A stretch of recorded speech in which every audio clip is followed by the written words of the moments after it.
মাদ্রাসা, মাদ্রাসা হলো আল্লাহর নবীর বাড়ি।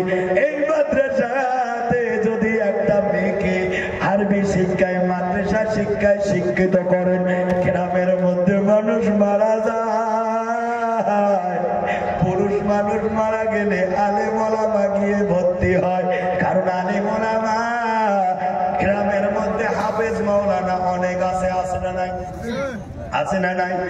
গোসল দেওয়ার জন্য সমস্যা নাই, গোর খোনার জন্য সমস্যা নাই, কাপড় কাটার জন্য সমস্যা নাই। ভাইজান, একটা মেয়ে মানুষ যখন মারা যায়, গোসল দেওয়ার জন্য ভান্ডাপাড়া গ্রাম গোটায় ঘুরে বেড়া হয়, মাইয়াতকে গোসল দিতে হবে। এ বলে বুঝান, বাংলা। ও বলে ও বুঝান, মুই কিভাবে মোরদাকে গোসল দেয় জানো না। যদি কোন ঠিক নেবে ঠিক। আজকে যদি আমার মেয়েকে, আমার বোনকে এই মাদ্রাসায় যদি বানাত মাদ্রাসায় পড়ি, আল্লাহর কালাম শিখবে, আল্লাহর কালাম শিখবে রে সোনা।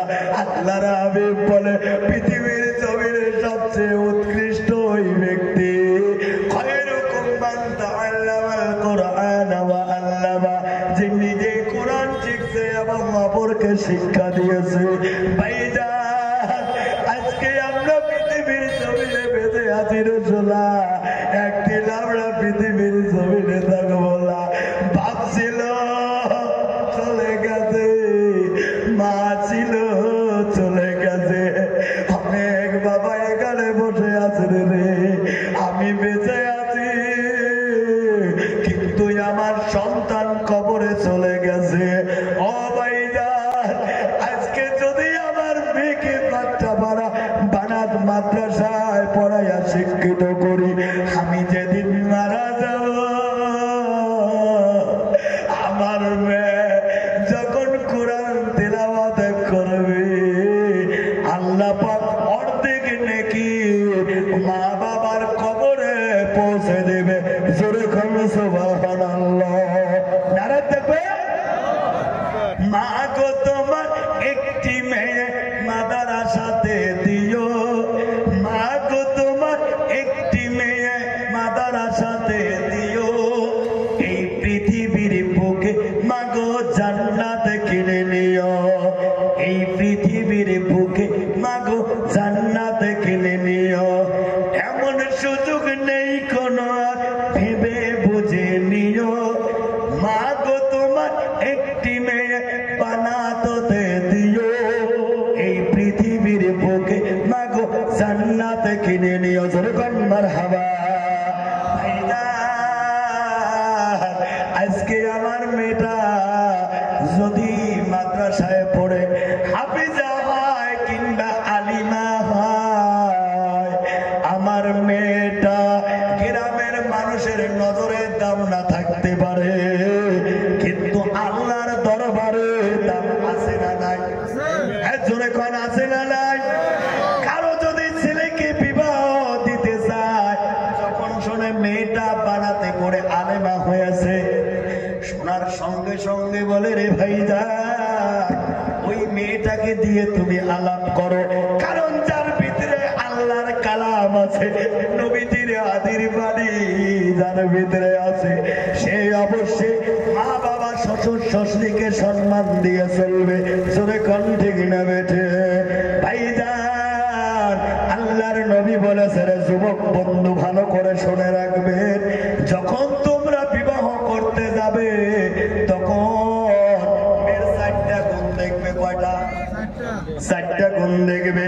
এক নম্বর হলো মেয়েটা সুন্দরী হয় কিনা, দুই নম্বর দেখবে মেয়েটা মালদার হয় কিনা, তিন নম্বর দেখবে মেয়েটার বংশ বুনিয়াদ কেমন, চার নম্বর দেখবে মেয়েটা তিনি শিক্ষায় শিক্ষিত হয় কিনা।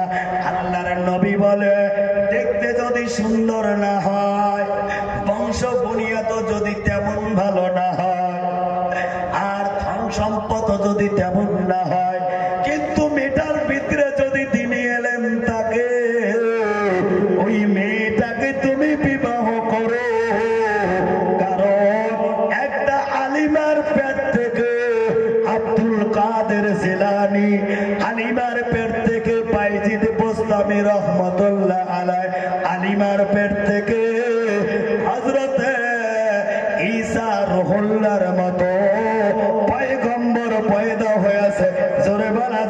সুবহানাল্লাহ। নারে তাকবীর। ভাইজান ছোট্ট একটা ইতিহাস বলি রে শোনা। একজন জৈনিক ব্যক্তি বিবাহ করবে, ওর বন্ধুকে, ওর বাবার বন্ধুকে বলল আমার ছেলে উপযুক্ত হয়েছে, ওই আমার বন্ধু আপনার খোঁজে কি কোনো ভালো মেয়ে আছে, থাকলে একটু আলাপ করবে। ওই বাবার বন্ধু বাবাকে বলল ভাইজান আমার কাছে এমন একটা মেয়ে আছে, খুব সুন্দর, খুব ভালো।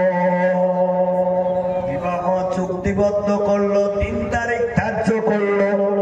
বিবাহ যখন ছেলেকে দিয়ে দিল, বিয়া দেওয়ার পর দেখে মেয়েটা দেখতে সুন্দর না, কিন্তু মেয়েটার ভিতরে আল্লাহর কালাম নবীর হাদিস সিনায় রয়েছে। জোরে বলা যাবে না সুবহানাল্লাহ। কিন্তু আজকাল ডিজিটাল জামানার যুবক এরা শুধু দিনদার মেয়ে পছন্দ করে না, ঝাঁকা ঢাকা দেখতে ভালো, মুখে দেয় ঠোঁট পালিশ, জোরে কোন ঠিক না ঠিক, চুল কাটে বাপড়ি কাটা, ওই সমস্ত মেয়ে পছন্দ করে, জোরে কোন ঠিক না বেঠে। বাবা এবং বাবার বন্ধু মিলে ছেলেকে যখন বিবাহ দিল, বিবাহ দেওয়ার পর মেয়েকে দেখে, ওই স্ত্রীকে দেখে তার স্বামী চয়েস করলো না। ভাইজান কিন্তু বিবাহ যখন হয়েছে, বাসর রাতে স্বামী স্ত্রী মিলন হয়ে মনের দুঃখে খারাপ দেখতে কালো কুৎসিত থেকে ওই স্ত্রীকে ছেড়ে 18-19 বছরের জন্য তিনি চলে যায়।